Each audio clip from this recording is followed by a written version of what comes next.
cricket. We've got to talk about India taking on the Saffers.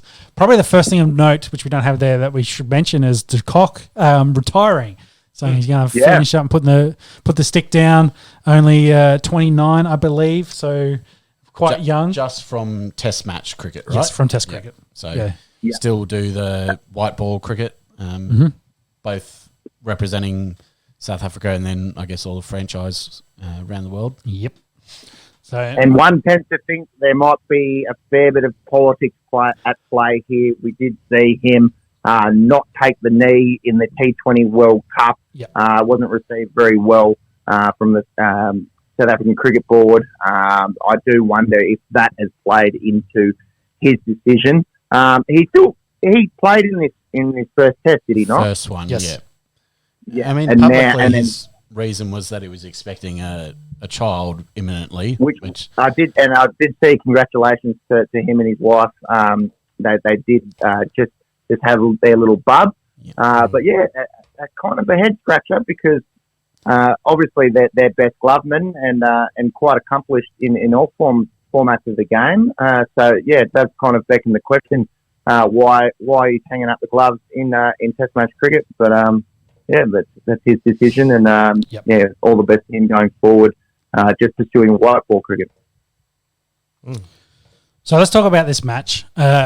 India started off well, 327 for their first inning, with Rahul getting 123. Kohli, again, only 35 there. A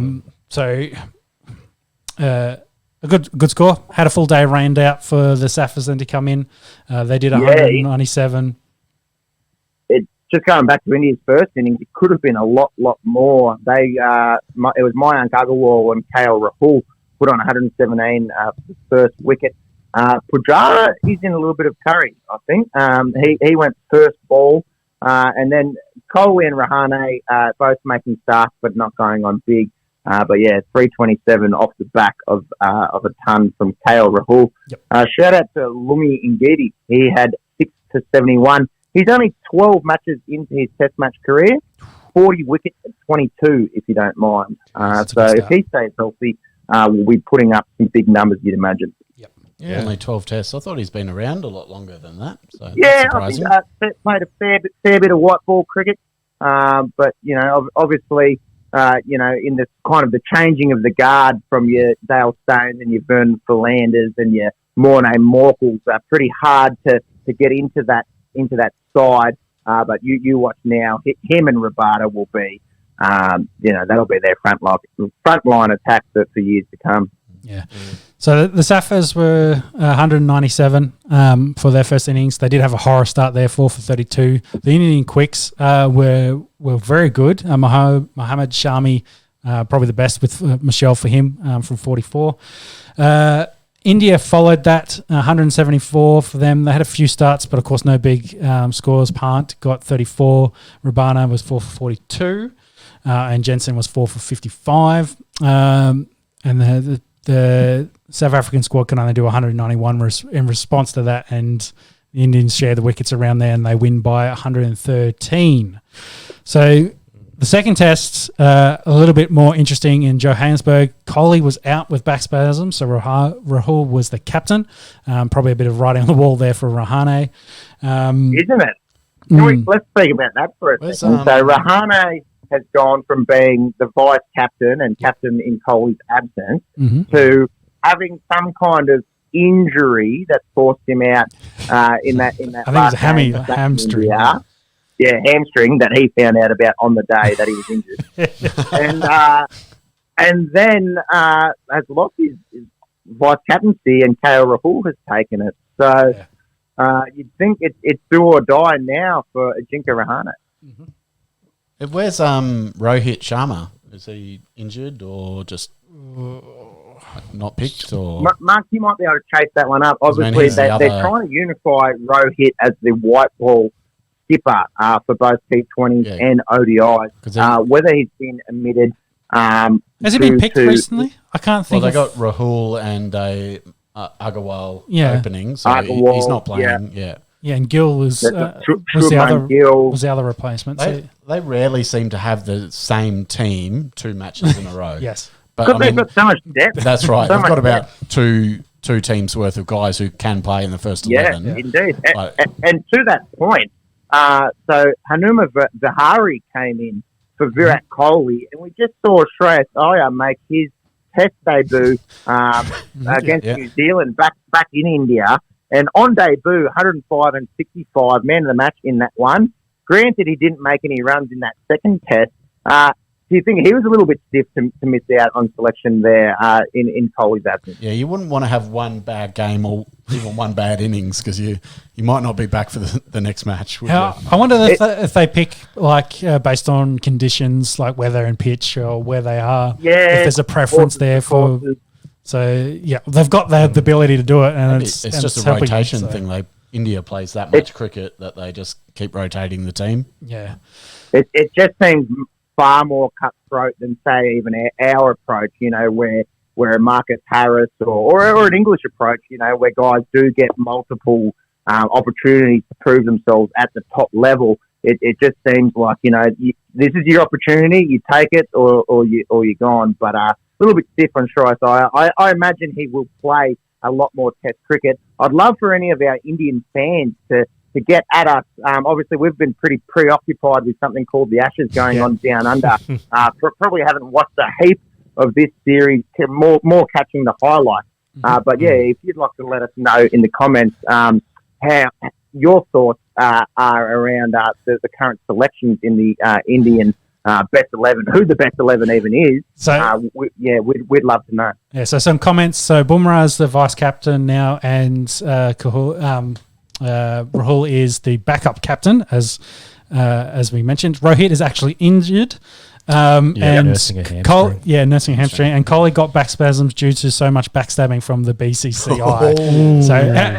Thank you, Ricken, for all those notes. Well done. That's very good gear there, Ricken. Very, very well played there, mate. Yeah. So talking about this Test match, the second one. So India had probably unders. They got 200 off their first innings. They won the toss and batted. Rahul got 50 and Ashwin knocked in for 46. Jansen again was bowled well for Have you seen him? He's even more of a giraffe than our giraffe. He is huge. Yeah. So 4 for 31 for his. There was a few funny photos of him standing up against a few of the Indians, absolutely tearing over. There's been a bit of spice in this match, a bit of back and forth. Yeah. There's Yeah. no crowds because of the COVID situation in South Africa. So everything that's going on the field, the stump mic is picking up. So there's been a bit of spice on the field. You like to see it. India are always fiery these days. They're kind of, I don't know, back in the Tendulkar and Ganguly, Dravid kind of days, they were kind of a little, it seemed, a little bit more, I'll say respectful. Like there wasn't so much back and forth. There wasn't so much yap. Whereas this Indian side, particularly under Kohli, but guys like Ravi Ashwin, Ravi Jadeja, they love the back and forth. They really like to go at it. So yeah, you like to see it, especially as a neutral viewer, where you don't really have a horse in the race. You like to see them going at each other. So second innings for South Africa. Their first innings. Second innings of the match. Yes, seconds of the match is what I meant. Yes, they were 229. Peterson was their best at 62, and Thakua. Did I say that right? Lord Shardul Thakua. He was 7 for 61. Absolutely dominant, including 5 of the top 6. That's pretty handy to keep India in this match. They responded, though, for 266 in their innings. Rahul and Pujara were the best, but they were both are under the pump and needed some runs, so that was good to see from them. The wickets were shared around between the Safra attack with Rabana, Oliver and Jansen all getting 3 poles. So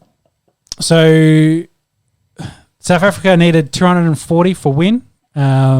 Elgar got 96 and they cruised to skipper's knock. Yeah, and they cruised to a 7-wicket win there to actually make this series quite interesting. 1-1 there currently. The third test is in Cape Town and that starts on Jan 11th. So in 4 days our time.